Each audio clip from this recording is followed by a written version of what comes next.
Well, welcome back to the Jiu Jitsu Mindset. Thanks for listening. We've had some extraordinary opportunities to talk to people in the last few weeks. You know, we had Pedro Sauer on just a couple of weeks ago and had a great conversation. So, Professor, I'm excited again today. Welcome back it's good to see you this morning, by the way. So we got a great day ahead of us. Great to see you, Peter. Good morning, everyone. Great to be back. Yeah, it was amazing to have the episode and opportunity to have a conversation with Master Pedro Sauer, one of the legends of our sport, and the reason why of many of us from Brazil are here in the United States now and, pursuing our life and changing lives through Jiu-Jitsu. And now we're going to have another great opportunity to talk with an amazing person that I'm sure you're going to introduce him way better than I would do. Well, I will do my very best to honor our guest here. And just as a housekeeping measure, I expected that our Pajotto farm back down in Brazil, who we source our beans for Submission Coffee, would be crushed with our orders. But still, we have finding that we still need more people to subscribe to our Submission Coffee. So, Professor, I know that my job with you hangs in the balance. But so if you're listening and you go to submissioncoffee.com, you can support us by ordering there. So please, I'm sure after today. After today's episode, we're gonna be on like UFC and everything. So it'll be easy. So with that, Professor, we're gonna talk to someone very special and unique in the jiu-jitsu world, and we have Professor Philipe Della Monica. And we make a practice to not spend a ton of time talking about the resumes of our guests because we have certain people in which we could spend 30 minutes just talking about their accomplishments and what they've done. And Professor Philipe has, competed at the highest levels of jiu-jitsu. He's an extraordinary player in that regard, but he's also a very successful coach. And has coached in a variety of contexts and a successful entrepreneur.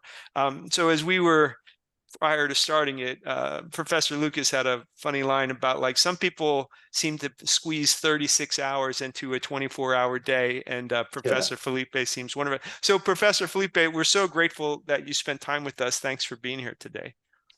Thank you so much, Peter. Thank you so much, Professor Lucas. A pleasure, guys. Thanks for having me. Thanks for it's going to be a great conversation. Thank you very much. Well, Professor Lucas, let me do the honors to you this morning, and maybe you can kick us off on the first question. Absolutely. Before we start, I just want to highlight one thing here. You always have some people that inspire you somehow, right? Maybe by their being super competitive or being a great character or being a great leader. You're gonna find some people that you target as your role model. And I just want to say this, Professor Philipe Della Monica, Professor Furão. He's one of those guys that he kind of cover all the ground. He's an amazing person. When I invite him to be here with us, he replying 2 minutes was awesome. I don't do that. I'm horrible. I take at least 2 days to reply anything. He did that in 2 minutes. Knowing how busy he is with leading the biggest and the most famous Gracie Barra in the world in Irvine. Plus being an MMA coach, have some UFC fighters, have 2 kids, have a family, and you see him doing all those kind of things, and then you see him, he's now in a 36-hour fasting, lifting and riding bike, so he's such an amazing person. So we're really honored to have you here, Professor. And just to get started, I think I never heard a story from you, but you've been, I believe, a 4th degree black belt, right? Yes. I've been a black belt for 18. Next year, it's going to be 19 years. So I get my 5th degree next year. So it's been a good road. And I never heard, actually, Professor, how you started Jiu-Jitsu. How did Jiu-Jitsu start in your life? I do have other questions here too, but I never actually heard a story, how everything started and why, if you could share this a little bit with us. Nice, guys. Good morning. Thanks so much again. My journey in Jiu-Jitsu started when I was 13 years old.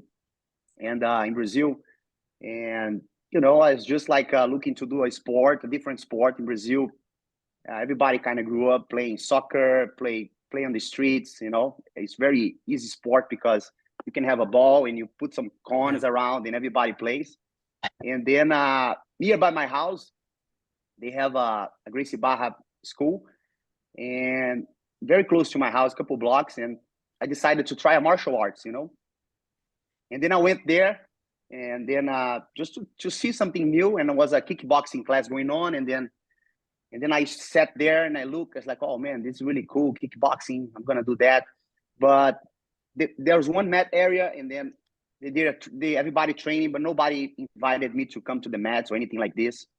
And I really liked the kickboxing, but I felt like I didn't have the connection, like nobody talked to me or anything. And then the class after was Jiu Jitsu. And then I sat there and said, okay, let me watch the Jiu Jitsu one.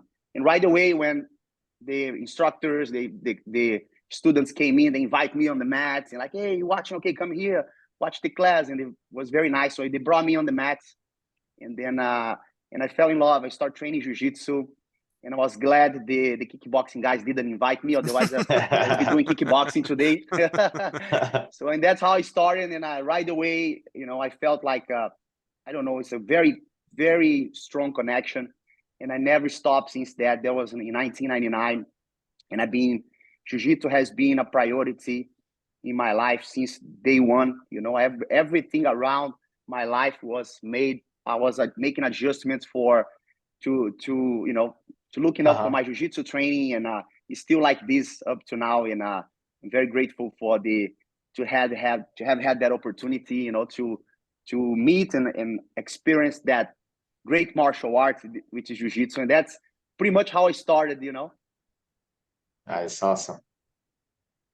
It's, you know, it's interesting to me, Professor Philipe. I'm a beginner in the sport, and I'm old, so I'm like an old beginner, and a slow learner to boot. And one of the things that has struck me as somebody entering the community is the similarity in character among the people that I meet that are Jiu-Jitsu people. And so you and Professor Lucas, Jiu-Jitsu's been a part of your life since you were very young. And, you know, you will celebrate, you know, 20 years as a black belt. And Professor Lucas has other questions, but I'm curious, given that you have talked to people and been a part of a global community of Jiu-Jitsu players, is that true for you as well? I mean, do you find that the people that have gravitated to Jiu-Jitsu similar in character all over the world, or have I just been lucky and I've come across like just extraordinary people? It just seems different than other athletic pursuits that I've had. People seem more alike than different. I'm curious about your perspective on that. Yeah, I believe so. You know, it's something very special because Jiu-Jitsu, the way Jiu-Jitsu connect people, you know, since, you know, it's just part of the tradition of the martial arts. You know, like I said, I started to train, I was watching the class, I was just a kid and watching, right away they invite me on the mats. It's just like, you know, how people are very warm in Jiu-Jitsu and the connection, it's something amazing, you know. And I think your point is right. It is something different than other sports. It's just like when we train Jiu-Jitsu together and we're on the mats every day training, it's just like your training partners, your students, your professors, they become like part of your life because everybody doing something in common that they love and create an incredible connection, you know. And I think that reflects on that, you know, to be like something really special for everyone that shares the mats together, you know. Yes. That's a great point. Yeah. That's awesome. Furão, let me ask this. Well, you were a great competitor. I mean, still is, right? But you don't compete as an adult division anymore, right? And being a great competitor now, it seems like you translate really well that difference on being a competitor to being a coach, right? You can see that in a Jiu-Jitsu path, but also in an MMA. Let me ask, like, was this always your thought on becoming like a competitive coach? And if you want, you can talk a little bit how being MMA Jiu-Jitsu coach got into your life. This was always your plan, or this something just happened naturally to you? Good question. When I started to train jiu-jitsu in Brazil, that time, most of the schools, they were like competition oriented. So like everyone who was training basically was competing, you know. So it was very small classes, wasn't as big as it is today, because the intensity of the training and being pretty much a competition class every day. So it was very hard for, like, for example, someone older or someone that didn't want to compete, they just want to train, didn't have much space for that type of person. So it was very tough, and you know, just a few people in the room. So many people tried and they didn't stay. Yes. So it was just one class, right? And I grew up with that competition mindset. So since the beginning of my jiu-jitsu journey, I was focusing so much in competing, and was all about the next tournament, and you know, and it was a great lifestyle, you know, and taught me a lot. And then when I was just competing, doing things like this, so my family was supporting me. I started training at 13, and then all I want to do is compete. And if I could travel from Belo Horizonte, where I am from, to Rio, to São Paulo to compete, that's all I want to do. And obviously that has a cost for trips and things like this. So my family was supporting me the whole time, and then I was doing that all the way up to, you know, 17, 18, and then at some point of when I was getting to the point where people like go to college, people try to pick a career. Everybody in my family are kind of pressuring me a little bit, like, what are you going to do in your life? And I was just want to train, you know. All my cousins, they all going to universities and things like this. And I had to do something to support my dreams, and I start teaching classes, you know, helping my professor, and then eventually teaching classes in a different school. And at very young age, I was invited to go to out of the country to teach jiu-jitsu. You know, I was like, I got my black belt when I was 20 years old, and I had one student from Germany there training in Brazil. Always people used to come from all over the world to train in Brazil, and he invited me to go to Germany to teach class. So I started teaching. I went there to teach. Oh, I didn't know that. That's awesome. Yeah, that was in 2006. And for me, it became like after, you know, competing, I was competing and focused on tournament, but I really liked the teaching part of jiu-jitsu, to share, to teach class. It's something that even during my competition career, I was really focusing on teaching, because it was just something that I had a lot of pleasure doing.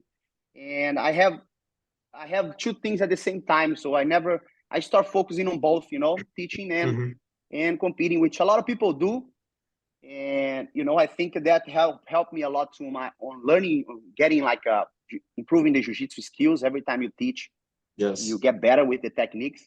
But my point was, when I went to out of the state, I want to kind of prove to out of the country, I want to prove to my family, like, hey, jiu-jitsu, I can do something with this, you know, I can have a career.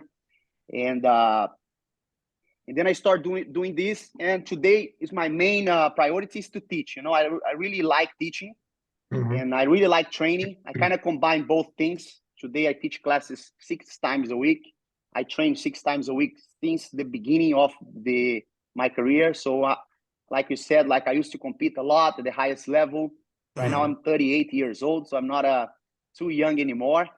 But like choose to train 6 times a week, and I choose to be on the mats teaching every day, just because it's something that I really love to do, you know, and I really like to do.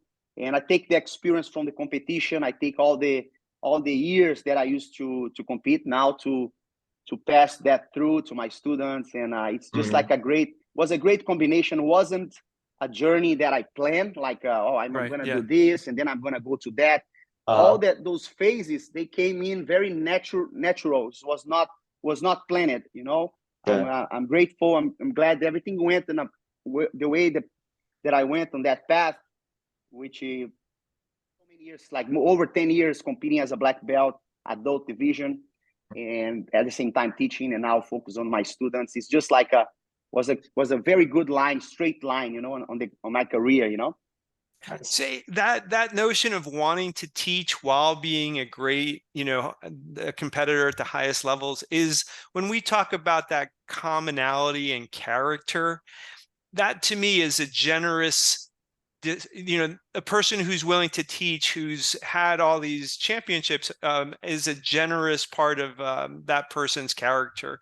And that's when we talk about there being common things between the jiu-jitsu community, that generosity is something that is interesting to me. And where that starts in the jiu-jitsu community, I'm not sure. But when we talk to, Master Pedro Sauer, I realize that I'm talking to somebody who was, trained by Elio Gracie, and so the lineage is really short. I'm getting a chance to be connected in some way very directly to the beginnings of what I think of as Brazilian Jiu-Jitsu. Mm-hmm. Professor Lucas was talking to me that Master Carlos Gracie had an impact, Junior, on your life. As a competitor and a teacher, I mean, could you talk a little bit about what he meant to you in that regard? Yes, for sure. I consider myself like a lucky person because I spend a lot of times together with Master Carlos Gracie Jr. nowadays, and we're talking about we're going for lunch together, we work out together, train. When he's in the United States, I see him every day, and looking up to, like, he's one of the most like legendary masters in Jiu-Jitsu. Right. A guy that has done so much for Jiu-Jitsu. Is just, one of born in Jiu-Jitsu from the Gracie family, son of Carlos Gracie Sr. And right now, every time I'm with him, it's like every minute with him, I learn something about Jiu-Jitsu, about life, And he was just here. He left last week to Brazil. He's coming back next month. We're spending good time here in California. And it's just an opportunity that, I'm close friends with him. We have good things in common. He inspired me to do a lot of things. I think a lot of things that I do, I give credit to him being a good inspiration for me. He's 67 years old. And the main priority on his life is training, is to be healthy, is to be in good shape. And for me, it's the same. I love to train. I love to work out, like, for example, on Sundays, we go to our fun time is to go to Laguna Beach in California. They have like a place where it has a lot of stairs. We go climb stairs for hours until our legs cannot walk anymore. And this is our Sunday morning fun thing to do. And he liked that a lot. I like that a lot. So, and I got to spend a lot of time with him. I look up. So when I plan like my life, like when you think a lot about longevity, about well-being, he's a big example. And like, he's older than me. He's been through things that I'm going through right now. For example, I have young kids. Right, I am in a phase of my career where he already went through that. And every time, I'm with him, if I need to ask for advices, I always go to him. And it's just like something that really impacts me a lot, to have a close contact with a master.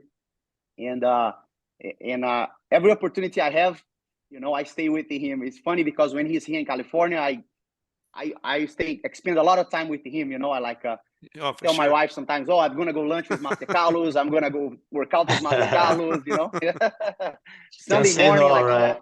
Exactly. Yeah, it's something very special. It's very, very special. It's like I said, it's like learning every second with him. And very grateful and with the opportunity to be close with him. He's the Gracie Barra HQ in Irvine, where I teach, is the place that he trains when he's in the United States.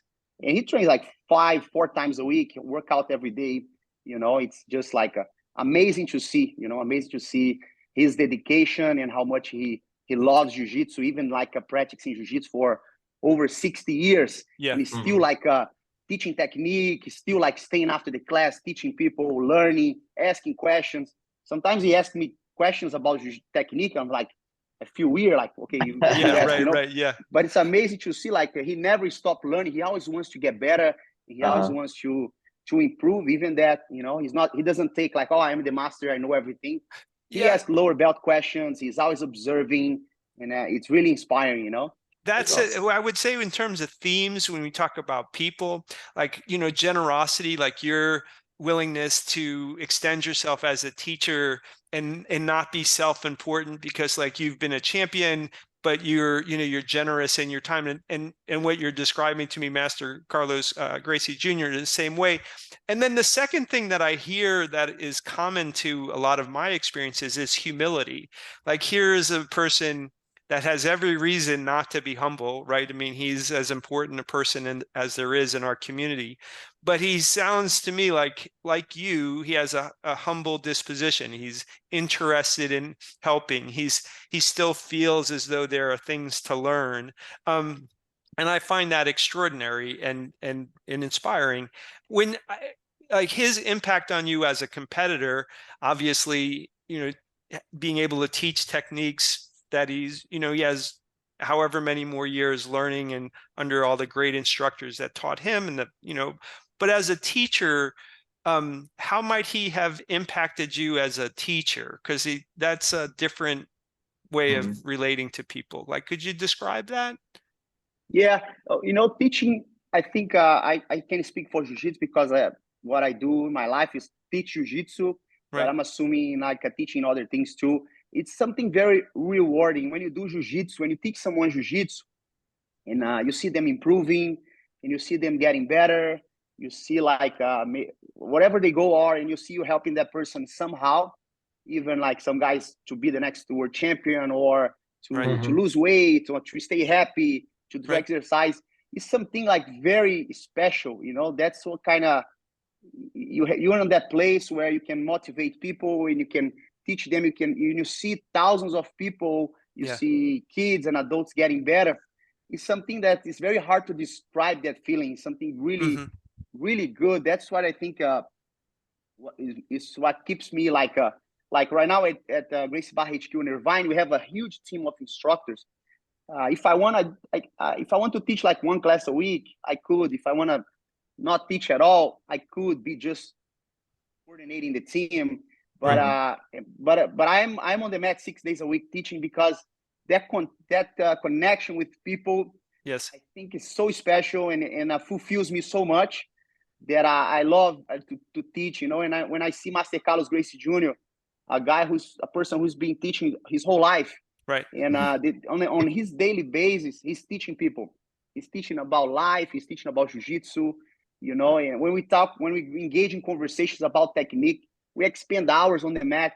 And I think that has to do with that energy, that the connection of people sharing something with positivity and how much jiu-jitsu impact everyone in a very positive way. It's hard to explain in words, but I think that has to do, and you see, when I see him on the mats, it's just very energizing, gives everybody, it keep us energetic. And when you see a student smiling, getting better, it's just keep it going and going, it's very special. And I think when we're close to our idols, right, or those that we look up to, they inspire us in so many ways, and you want to be alike, right? So I'm sure being around Master Carlos Gracie Jr., the way how he so focused on his diet, on his training, on the way how he carries himself, also inspire you to keep doing the same, right? And that's what you do for your students as well. So and that's how jiu-jitsu propagates so much, not only by the technique that we're actually teaching, but how changing the habits, right? Changing the habits for good, being like just people more healthier and like enjoying life, like kind of like living on the fullest that they can, right? Yeah. And for me, like when I grew up competing, and I always enjoyed and all that. And as I'm getting older, and I love so much to train, and I train a lot of professional fighters, UFC champions. And for me, I like to train with them. I don't only teach the class. I like to train them when they has fight coming up and all that. So I look to Master Carlos, for example, like, okay, he's 67 years old. He comes here, he trains with all the young guys, and he has a very tight game, and he trains very safe, minimize things to get injured. And I kind of observe, And for me, like, I feel like today I train more than when I used to compete, so I'm more disciplined with my diet, on my recovery. I pay attention on every little thing, because when you are like 20 years old, 19, whatever you eat, if you don't sleep, doesn't matter. The next day you're gonna train fine, right? Right. Yeah. So when you get up to late 30s, with other responsibilities like kids, early 30s too. Early 30s too. it changes a lot, and like for me, I feel like today I'm much more disciplined. Yes. And then when I was younger, because right now, if I eat something that's not very healthy, if I don't get a good night of sleep, if I don't recover well, it really impacts my training. And since my training, it's like one of the priorities for me. Everything around I try to do as much as possible to extend the longevity on training, like intense training. I know at some point I'm not going to be able to be train as intense as I train right now, but I'm trying to push that as much as possible. That helps me organize my life in a way where it reflects on being in shape, being healthy, and then doing every little thing that can help me continue perform on the training. And that reflects in so many things. Reflects on being an example for other people to do the same, to be inspire other people to do the same. We are not perfect. Everybody makes mistakes. It's hard to find the right perfect path in life to choose all the best choices and do everything perfect. I think everyone, is always trying to figure it out this. And Jiu-Jitsu is something that helps me a lot, keeping my training as my priority. It helps me in all the other aspects of my life. We call the Jiu-Jitsu lifestyle. Right. Like we mentioned before, I look Master Carlos like I want to be like him. Whatever he's doing, I want to follow that path. And for me, it's been a great journey.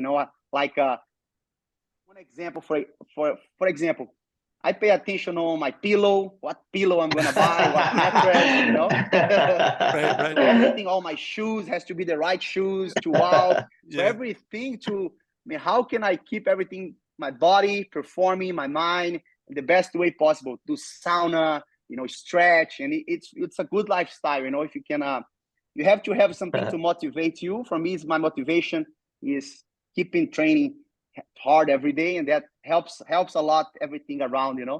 Yeah, with jiu-jitsu compared to other athletic pursuits, I mean, it does. I feel like it shapes character different, in a different way than other athletic pursuits do. I mean, I'm most familiar. I played soccer at a collegiate level. I had, been involved in different athletics, and I love those experiences. But jiu-jitsu speaks to character differently than I feel like other sports have. And it also, the relationship between training partners always carries the risk of injury like every time. So the ability to be careful, to be a training partner that is respectful and protects your partner while developing your own skills, I think is such an interesting part of it. In character development, I feel like courage and the ability to, we use this expression, getting comfortable being uncomfortable, is a big part of the experience. You've had so much experience being victorious. Some people might think you never experienced being, afraid of in circumstances. So I'm curious if you have a story where either personal or competitively you had anxiety, and then all of this training that you've done helped settle you down and, overcome being either afraid of something or being anxious about something. Do you have a story about how jiu-jitsu has helped you be brave in the face of something that might have rattled you? Yes, absolutely. I think like in jiu-jitsu, we always comfortable at some point on during the training, right? Like thinking about when someone put you in a bad spot, they trying to choke you, trying to escape, or they mounting on you. Right. It's like sometimes in dominant positions, sometimes you're in a bad spots, and that's the beauty of jiu-jitsu. And that has I think when you do that on a daily basis, I tell my students sometimes, some weeks, for example, we're doing like a mount specific training where a student is mounting you for 5 minutes, then you switch. When you leave that class, like, guys, anything else you do today is going to be easier than that, you know, it's Yeah, easier right. than Yeah. escaping from mount position. So Jiu-Jitsu has that thing that keep us trying to solve problems and Mhm. getting out of uncomfortable situations. And every time, at least for me, when I'm an uncomfortable thing in life, an uncomfortable situation, I try to, you know, I feel that Jiu-Jitsu experience helped me a lot. You know, obviously we all have problems. We Right. all Mhm. have ups and downs in life. You know, we had like a situation, for example, like the pandemic we had a couple years ago. Everybody uncomfortable, Yes. everybody scared, and Right. I feel like Jiu-Jitsu played a very important, you know, part on situations like this. You know, either like Yeah. any kinds of problems. You see problem in a different way because you used to solve problems in a physical way where Yes. you Yes. feel, you know, it's Yeah. not just like thinking. It's like someone is mother you and you have to escape. Let's say, you know, and Yes. it keeps uh, everything else like any other problem you have easy to solve. You know, we all Yeah. becoming like a specialist on solving problems. And I Right. think the inside mat training reflects for other things. You know, I I have agree. multiple occasions on a daily basis problems that I feel like jiu-jitsu helps me to solve. You know. Yeah, what I felt the most, because I like sometimes to listen people like you talking about this and try to see how that impacts on my life. And what I felt the most was the ability on be calm, right, on those uncomfortable situations, be calm under stress, right, and not just react through things, but actually think and try to find what's the best way to get out of that situation, or just to deal with that situation overall, right? All of us constantly in our daily basis going to have conflicts, and the way how we carry ourselves as jiu-jitsu practitioners, a lot of the times those conflicts will just get away, right, like almost unnoticed, in a being there like in a specific training, trying to defend a mount position for over and over and over, defending arm, neck, and everything at once. It just like help you to think through the paths, at least on my opinion, like so much better than everything else. So I I agree agree with you. Yeah, 100%. you describe it really well. It makes us, you know, when it's time where most of people would freak out or not have a Right. self-control, it makes us calm, make us more Yeah. conscious to think or what to do on situation, on any kind of unusual situation, right? Yes, yes. Yeah, because training the body, like we know if somebody is, you know, has us and is choking us, our body feels that, and then if we release ourselves from that choke, the body experiences stress, and then the release from stress. Whereas, like training the mind is so different, right? Because the mind, there can be sometimes no release, like the stress of your thoughts, it's hard to turn them off. So sometimes I feel like the training in jiu-jitsu teaches you to control your mind by learning how to control your body. You know, for example, the notion of breathing under the beginning, the first day of my jiu-jitsu class, you know, my first class ever, my breathing was very different on that class than my class today. And I'm still a beginner, but you know, let's say over the course of these couple of years, because I know that, okay, not everything that feels dangerous is in fact dangerous. And I find that has carryover into other parts of my life, and that things that might feel like they're dangerous, if I calm down, you know, are not, you know, they're not. They're just, I think they're dangerous, and I'm anxious. But if I was clearer about what is actually going on, then I would relax. And as you know, as a beginner get better at my techniques, and I realize, oh, something that looks like I'm being attacked is actually an opportunity for me. And so I don't know, when I look at my own life, I've not competed at any meaningful level, but how it's spilled over into my business life, into my, you know, family life, it has definitely taught me that. I'm curious also in the difference between the MMA community, which I have only a spectator's point of view on, and the jiu-jitsu community, which I feel, you know, a part of. If you find that they're more alike, or or not alike? Like, how would you describe the differences between those two communities? Yes. Yeah, like I've been teaching jiu-jitsu for so many years, and like around 13 years ago, I started having contact with professional MMA athletes. You know, athletes that fight in UFC, and I start helping teaching them like jiu-jitsu, so they could go in the cage fighting and use jiu-jitsu to defend themselves or to attack, and guys multiple level. You know, and it's like it's a different sport. You know. Even the jiu-jitsu for MMA is different than the regular jiu-jitsu training. You know, it's almost like a different sport because now you're dealing with high-level athletes that has other background in wrestling, judo, striking. As you're training, they can do punches. You know, the positions has adaptations.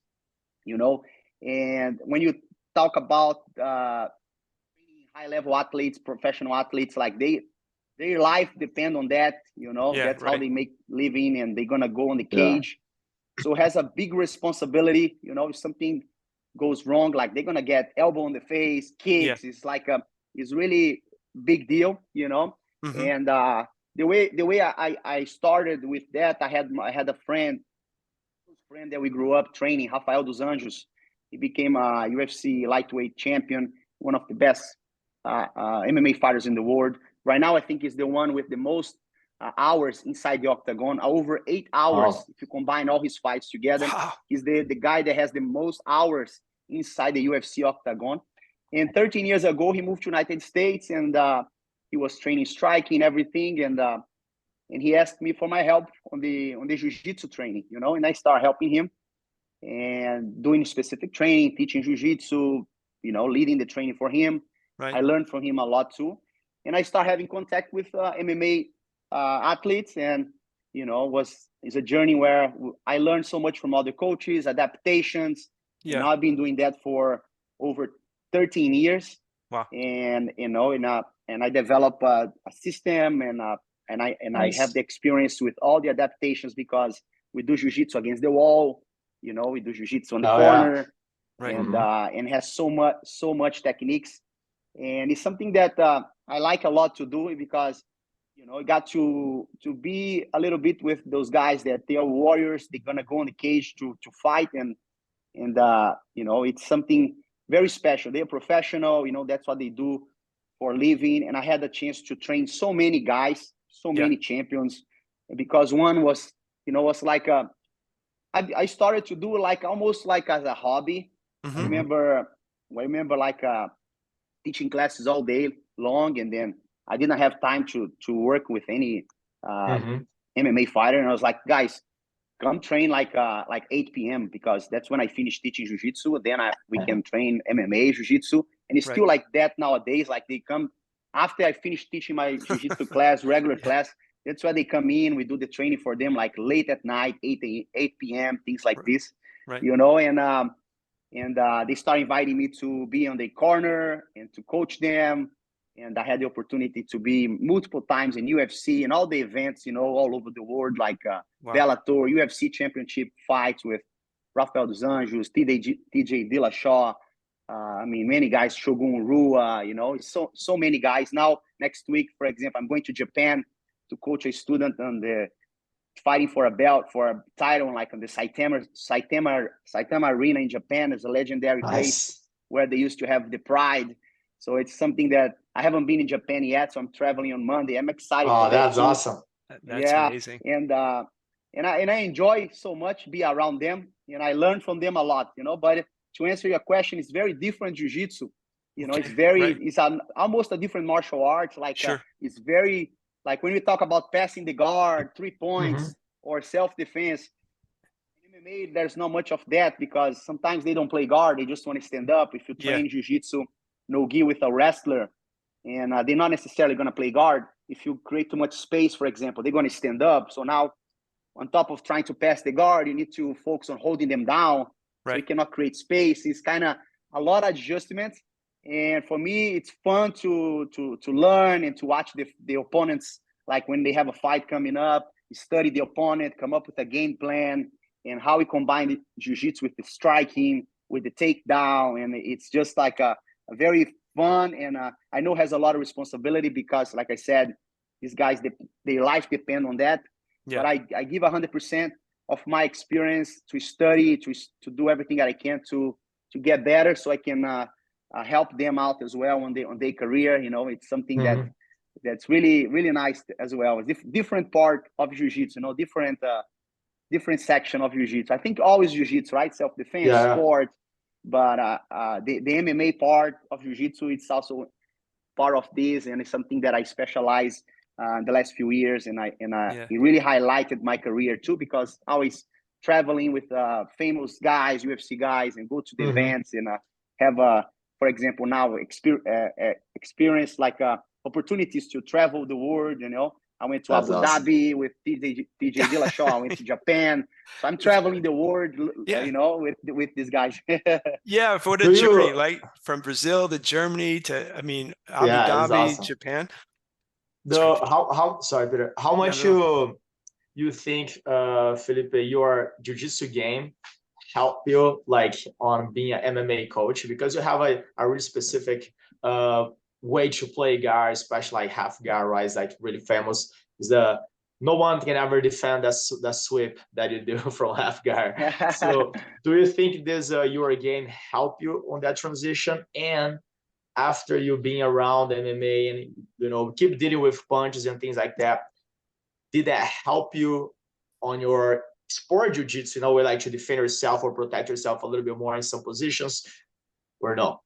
Yes, definitely. I think my game changed a lot on the last 10 years since I started working with the pro MMA guys. You know, I always trained my whole life like jiu-jitsu with gi and no gi. You know, in my game, the way I play half guard, the way I was passing guard, did a good translation. You know, for example, when you play like an open guard with lasso, spider guard, sometimes those guards don't translate really well for the no-gi. You have to adapt for other things because you're relying too much on the grips. And in my game, when I was, you know, competing, playing a lot of half guard, was not much relying on the grips. So when I do no-gi, was very, very similar, you know. But then when I start to train MMA, jiu-jitsu, you know, it's kind of changed a lot too. I start training more no-gi. And in jiu-jitsu, we have a lot of rules, right? Sometimes, this move you cannot do. This move you can't do is legal, illegal. MMA, always legal. So when you train, you know, you can do anything. You can do neck crank. You can do heel hooks, all that. So I start doing all that, training with them with, obviously in a safe way where nobody gets hurt. But when we train, there's no rules. So we start training jiu-jitsu, get to danger positions, learn how to escape, how to, you know, often we put gloves and we can tag punches and you have to defend yourself. And the controlling part, when you're trying to control someone who's trying to punch you, and it's not like a person that doesn't know anything and trying to attack you, like usually we do in a self-defense situations where people that don't have experience and they don't have self-control, and they whatever it is, they're drunk and they're attacking you, and we have that system, all right? But now when you talk about someone that has skill, that has background in attacking you, is different, you know, and you have to, it's not like they have a high level. So, and I think that, you know, help a lot to develop those techniques and all of that, you know, it's really good, tough game that for example, for my game, like I was mentioning today, I feel I control people much more than 10 years ago, 12, 15 years ago, because sometimes when I train with them, and they don't want to, for example, some days they don't want to do jiu-jitsu with me. They want to escape from everything I'm doing, and I have to focus on controlling them first and see if I can do progression to submission, you know, and where the other person is not trying to attack me back. They're trying to escape and run. So kind of every person that you train different styles changes a lot, and you have to rebrain, readjust things, and like climb the wall. Sometimes they want to climb the wall and escape, and you have to work on takedowns. Like nowadays, I always pull guard a lot in jiu-jitsu. I like to play bottom, you know. Now, like I feel like I do well with the takedown. I can take guys down with judo style throws or wrestling. I like a lot the wrestling style, like leg grabs, body lock clinch, because this applies more for the no-gi.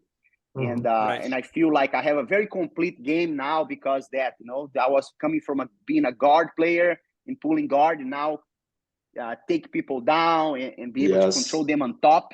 You know, it's something that is always for us that train jiu-jitsu for many years. It's like it's fun to try to fulfill all the holes in jiu-jitsu and like not to have any weak spot, to be good everywhere, attacking and defending. You know, and I think that MMA experience and helped me a lot to fulfill a lot of the gaps that I was in comfort zone. Now I have to do something else, you know, put me out of the comfort zone, you know? Right. Well, when Professor Lucas has said this to me many times, and Professor Felipe, it sounds like you're saying much the same thing, in that jiu-jitsu really doesn't have any end to your learning. I mean, it just is something that as you go along, there's more and new things to learn, no matter who you are. It's interesting to me as you talk about, you know, Master Carlos Gracie Jr., is that even he seems to still be finding new things to learn, new ways to apply, you know, techniques, and that is extraordinary to me. How many things in life are just continually offering you new ways to grow and new ways to learn. I just, sorry to interrupt you, but just one thing I want to share. For Yeah. example, Master Carlos Gracie Jr., he watches all UFC fights, all. Okay. And he tells me like, man, I don't watch as a fan just to watch any fight in particular. He's like, every UFC, from the beginning, from the prelims all the way to the main event, he watch all. He stopped everything he's doing to watch, because he's like, I want to see how people are doing, how they controlling each other. And he studies so much, and he often show me techniques. Then I show professional MMA fighters, and they're like, man, I never see this technique in my life. It's great. It changed the game. And I tell them, oh, Master Carlos Gracie Jr. showed me this. Sometimes he's here, he's watching us training. We stop the training, he shares something with us. And like things that, man, I never seen in my life. I've been doing jiu-jitsu for so many years on a daily basis on the mats with pro guys. And he's like, oh, put this hand here, do this, and change completely the game. So it's hard to explain. It's crazy. He says, show techniques that I show the high level guys and they never seen, and they fight on the cage and they're champions.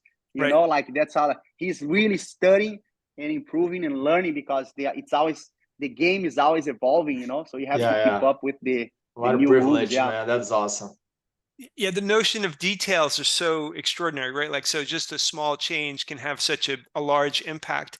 And I like, you know, Rickson Gracie talks about invisible jiu-jitsu, in that as, you know, as a beginner and I roll with somebody who's an expert, you know, I can tell there are so many adjustments and sensitivities to me that I can't feel with them. You know, like I know that this person's years of doing this is informing all these little movements that I can't, you know, that I can't do yet, you know, that I hope over time I get to be as sensitive of feeling where to place my body relative to, you know, my training partner or my, you know, the person I'm competing with. We could talk to you for all day, and we want to be careful not to, you know, let this sprawl into where we take up all your day. So maybe Professor Lucas has a final question that we can kind of, you know, be respectful to your time, and we'll, you know. No worries, I'm fine. I have plenty time. Okay. No, I'm not sure if it's a question. I just enjoying so much the conversation here. And like I said on the beginning, Professor Philipe is one of the guys that inspire me so much, and it's just so nice to hear a little bit more from him, some things that I didn't know about it. And it's just happy to see like being so successful in so many different areas, being the nicest guy in the world, and being like super effective and everything that he does. So the way how Master Carlos Gracie Jr. inspired all of us, and he has so much close contact with him, and I want him to know that he's be able to do the same, you know, having like all his students for sure inspired by him, and me as well. So it's just really cool to have this conversation. Hope you have a great time in Japan on your very first time, and wish all the best luck for your athlete. And yeah, it's like not much a question, Peter. I mean, I do have, but otherwise you're gonna stay here forever. I just you know, just make sure I will point this out. No, I appreciate Lucas. You are you know, a guy that I look up to a lot. I see your work closely, you know, and I see you. I know you for many years, and even that we don't live in the same city, but I always looking up to see things that you're doing, you know. And for me, when I hear someone like you saying that whatever I do, it's an inspiration for you. It's like a very, very, you know, something that I like a lot. It's like when you talk about inspiring other people, it's not something that I always focus on. It's just like I feel like each one of us can have a positive impact someone in a positive way, you know. And nowadays, when you look like on social media, there is a lot of influencers, people that, you know, do things, but a lot of times they do just for the social media. They don't really follow that on the life. So you gotta be careful on social media nowadays, right? For me, I'm not very active on social media as I want. So, but I hear a lot of people like, oh man, you inspire me. Some days I post picture working out and on a weekend, and people text me, oh man, I was here sitting on the couch and now I saw you working out. I went to work out, you know, and for me, it's fun. It's just like I try to, you know, it's nice when you can impact someone's life in a positive way. And I pay attention sometimes, you know, like there's a lot of controversial things that we can talk, and like I try to avoid any type of controversial, and I'm very, that's how I am. I'm very, you know, I like to have positive conversations and on a daily basis. If I can, someone look up to me, either adult, kids, and they like, if I feel like I can impact them in a positive way, that's what I do. Just to share with you guys, for example, everything when you do like that you feel inspire someone, it kind of reflects back to you, right? So if I feel man, I'm gonna do this thing the right way or the best way because other people are looking up to me, who benefits 100%. From that the most is me, you know. Yes. So for example, I am a guy that I never, for example, drink. I never enjoy drinking alcohol or anything like this. But once in a while, I used to drink a glass of wine if I'm at dinner with friends, or once in a while, one cup of beer, you know. For example, when my kid's born, I never enjoy much, but social I used to do. And when my kid's born, I had in my mind, I say something crazy. I don't know if that will ever pay out. But like I'll say, I don't want my kids to see me drinking at all. They're never gonna have the image of, man, I saw my dad drinking. And then I say, from now on, since my kid's born, I'll never drink, not even a glass of alcohol. And they're gonna grow up. One day I'm gonna not be here anymore, and they're gonna remember, man, I never saw my dad drinking his whole life. So that was a motivation for me to kind of be inspire them, and I want to be that whole role model for them. But who benefits from that the most is me, because you know, I don't drink at all. So it's kind of, every time we talk about inspiring other people, you know, it's something that as a mirror that reflects back on positive things for us, right? For anything we do, right? But without a doubt. I mean, you're part of the reason why we started the podcast, Professor Philipe, is that we wanted to encourage people who haven't tried jiu-jitsu to try jiu-jitsu. And then equally important, we wanted to encourage, in particular, you know, we around here we'll call it the blue belt curse, right? Like to have people persist, because we feel like the language of jiu-jitsu only gets interesting, you know, later. You know, I'm still learning my ABCs, never mind the words of jiu-jitsu. And, you know, at some point in time, I'd like to be fluent in the language.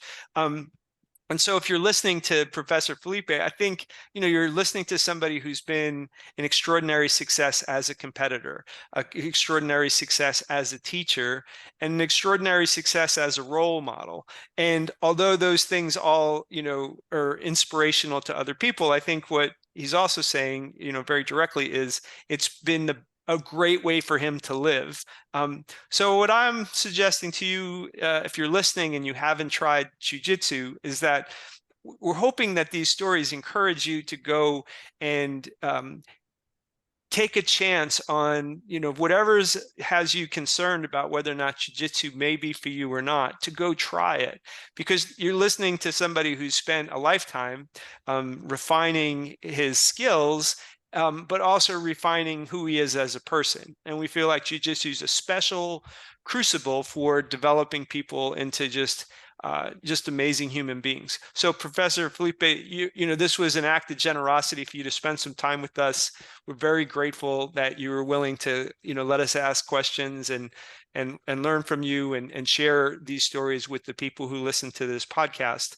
And we wish you, you know, all the best in Japan and everything else that you're pursuing. And perhaps you'll come back and talk with us on some future podcast as well. We would really appreciate that. Thanks so much, Peter and Professor Lucas. I could be here all day talking with you guys. Very, very good conversation. You guys doing a great job. It's a pleasure to be here on the Jiu-Jitsu Mindset podcast. And I look forward to come back in the future. We can talk more stories. And I'm a big fan. Thank you guys so much. Yeah. Thank you. Perfect. Thank you.